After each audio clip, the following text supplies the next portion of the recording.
Hey folks, it's Maxie here and welcome to another TEW2020 video.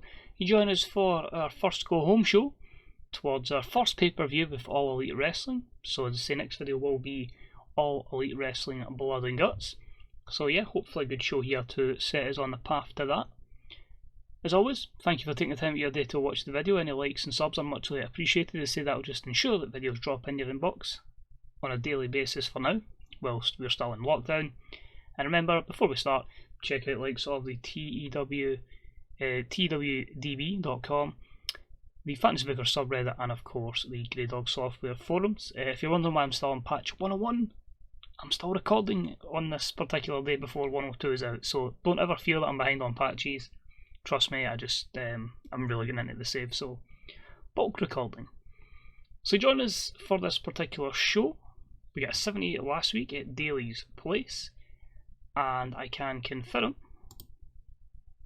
that's where we are again at Daly's Place. Hopefully a bigger attendance here. Of course, we have recorded AEW Dark, which we'll go over at the end of the episode, and we can't jump into certain places because we have some other new signings on the horizon, because that's all I seem to do, is sign people and have a far bloated roster.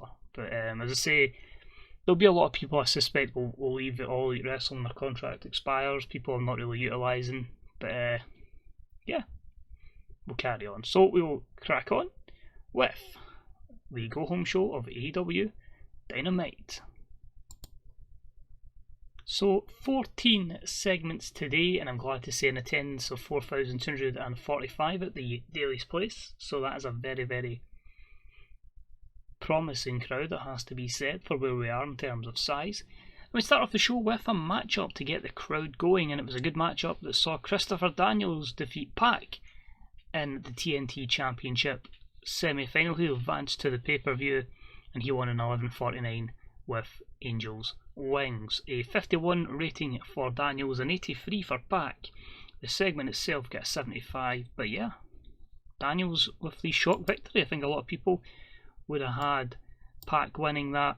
A few negatives there, mostly for Daniels, and this was our Still a Show match in the opening contest. Next up, Christopher Daniels advances to the TNT Championship final, and he heads to back while Pac sits up in the ring, completely disgusted. He motions to Justin Roberts to provide him with a mic, and he says, nah, we're not having this. This is a disgrace. I've just been fluked out of not only a chance at the AEW TNT Championship, but also a place on the Blood and Guts pay-per-view card, and I want my pay-per-view card money, or my pay-per-view money. But he then gets cut off the mic by the EVP of All Elite Wrestling, Cody. His music hits and he stands at the top of the ramp, and he just says, now Pac, it's a shame you're coming across as a bad loser here, but whilst we don't agree with the 40 figures in AEW, in my role of EVP, I do want to let you know that you have been quickly booked for Blood and Guts. So he has been given a match. I do agree with not having a 40 figures, but I do kind of need to have Cody in that make matches every so often. And he goes, well, who's my damn opponent then? To which Cody says, well, you see, we've got a free member of the Elite for Blood and Guts due to circumstances. Of course, we agreed it's going to be the usual matchup. And that man that you'll face will be one member of the Young Bucks, Nick Jackson. The crowd pops. Pac is fuming as we have Pac versus Nick Jackson set for Blood and Guts. So a 78 segment here. Pac enjoyed the freedom of going off script. Yeah, a few bits of public support going well. It got the crowd hotter, but that was us booking a match, giving Pac an opportunity on pay-per-view. Next up, we had a bout that had good heat and decent wrestling. I had Matt Hardy defeat Jimmy Havoc in 8:31 with a twist of fate. This was a 63 rating. Matt Hardy off his game, unfortunately, with 49 to the 59 of Havoc. Matt did benefit from the groundswell of public support, but yeah, just giving him some momentum as he heads towards Blood and Guts. Of course, I hadn't used him in action so far, so yeah. And eventually, when we have him going solo, we'll have the full delete stuff.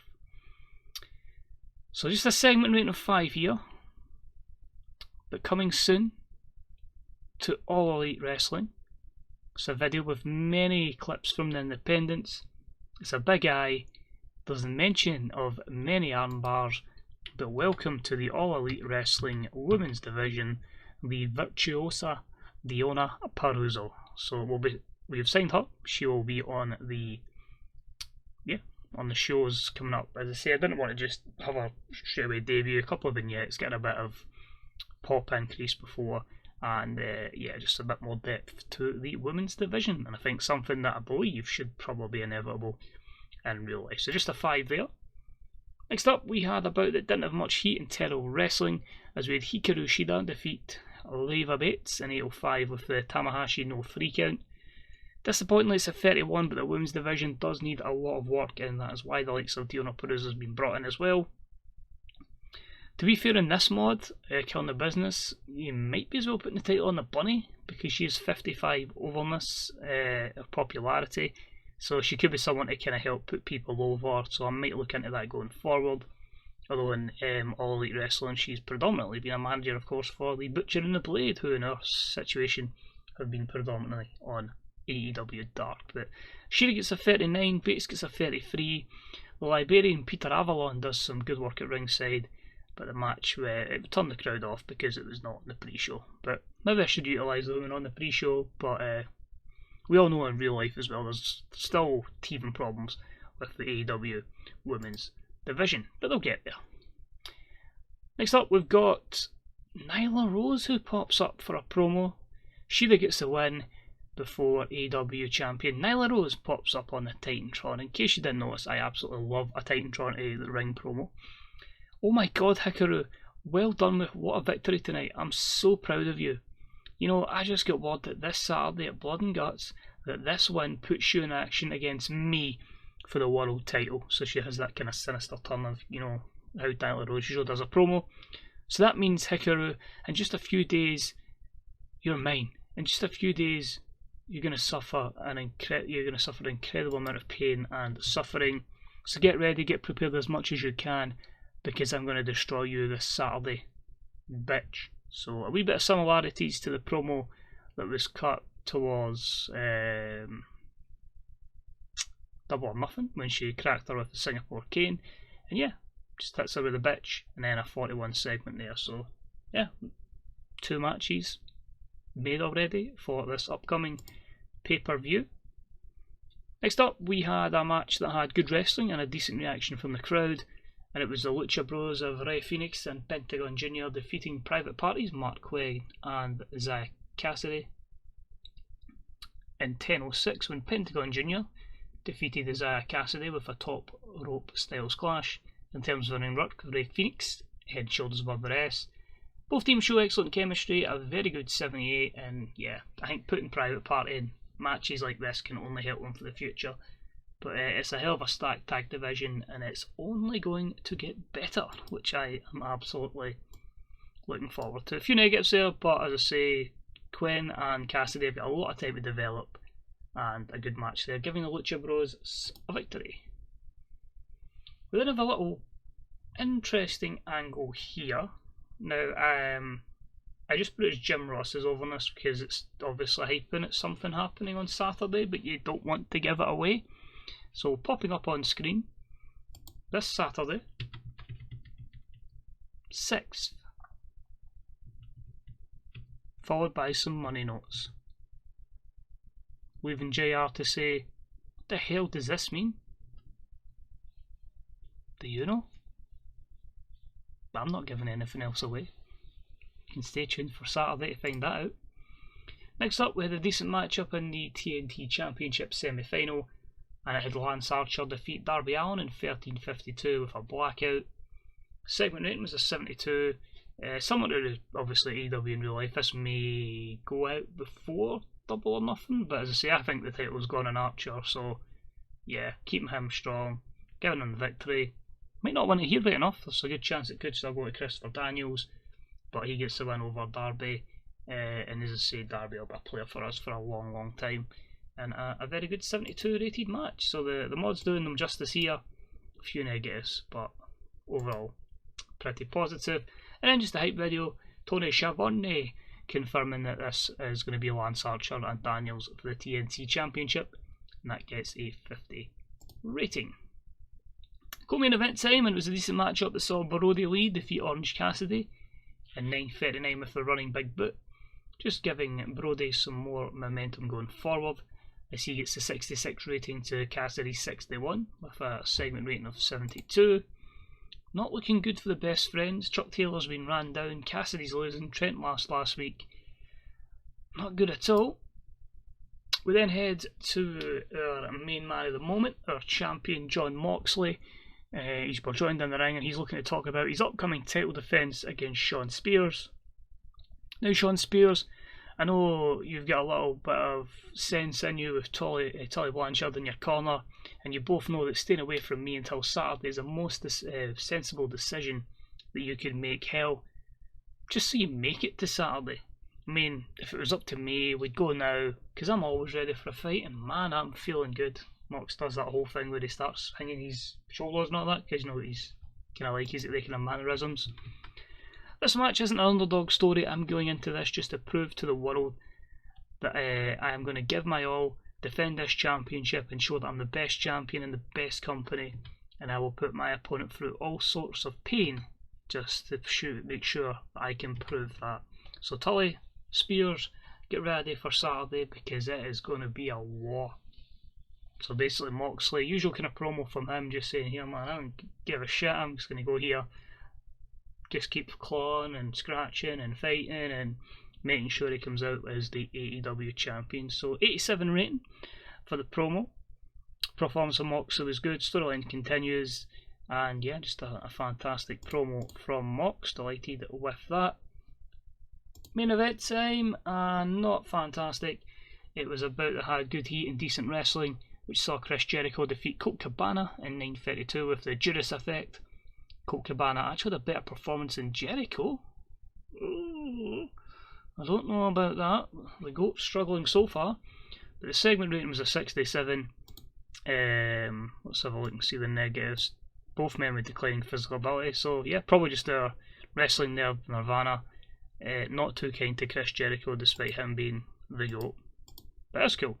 We'll utilise his overness to help put people over when the time is right, because he's still going to carry us in promos. Chris Jericho defeats Colt Cabana, and immediately the Inner Circle enter the ring, and it's a 4-on-1 assault on Cabana with Jericho egging him on. The four others beat him down before, out of nowhere, Matt Hardy, Matt Jackson, Kenny Omega, Hangman Page and Cody all hit the ring, and it's a 5v5 brawl with Cabana sloping to the outside, so he's nothing to do with it. It's left and rights as Team Elite get the upper hand before all of the Inner Circle escape the ring apart from Sammy Guevara, and he turns around and boom, Cody nails him with the crossroads.